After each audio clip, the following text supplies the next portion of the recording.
I started out as a private and retired as a colonel. So I had a very successful career in the military. I'm a combat veteran, and now I'm an advocate for our veterans. We were deployed from 2003 to 2005, spent an actual year in Iraq, in Taji, Iraq. It was at the worst possible time you could be over there. We lost 36 soldiers. We had over 350 with combat-related wounds. When we came back from Iraq, I thought, we're home, we're safe, everything's fine. Come to find out, we came home to a battlefield here at the house. A lot of the people trying to transition back into civilian lives, and the transition wasn't going well. Within 6 months, I had 5 soldiers commit suicide. I saw attempted suicides, saw families splitting up that you wouldn't ever have thought would have split up.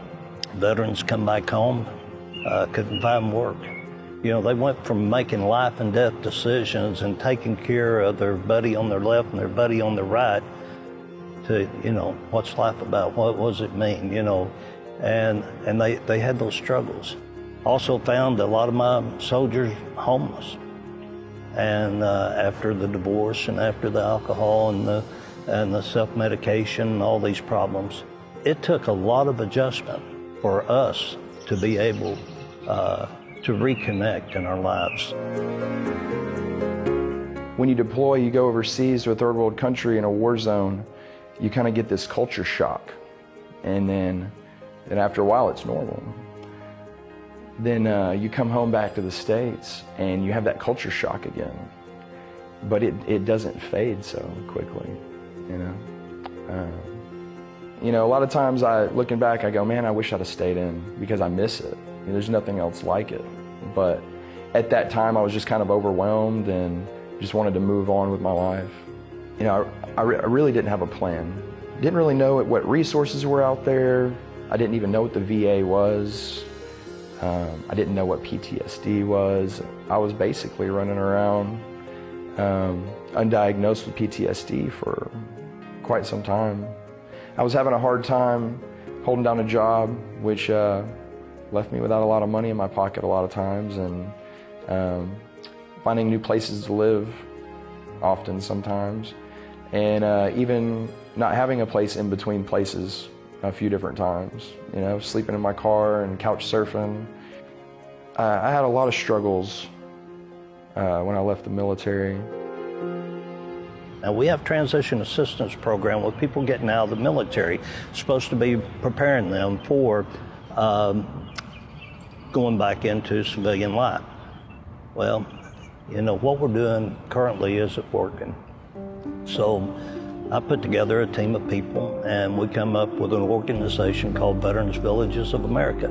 We said that what we've got to do is have a unity of effort and try to pull everybody together, and that's including the community, our veterans organization, our civic organizations. We need to have that kind of impact when a veteran needs something. We had a World War II veteran that VA social worker called us about, and she said, well, he's a 90-year-old World War II veteran, and he made a comment today that he's just got to where he can't keep the upkeep on his house. It's kind of running down on him, and he's just not physically able to do it anymore. And I said, well, I'll go out and check on him. When I did, I went out and I saw his house, and you could see through the floors, cabinets falling apart, lamps, electrical, all kinds of problems there. So what we did, we put out a call to the community and all of our strategic partners and veterans organizations, putting this unity of effort together and going out and going in and fixing up his house. It looked bad, and it was terrific the way they done it, and I enjoyed it. Feel like I can't explain it, but it was terrific, and it was a blessing.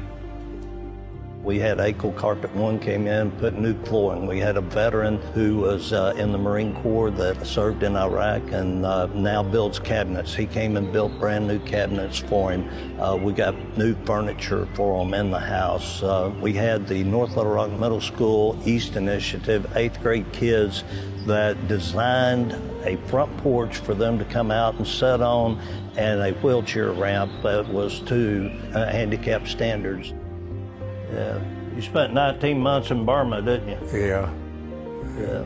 That was probably a rewarding time in some sense, but yet, it's something you really don't want to go through again. No, but I'm glad I made it.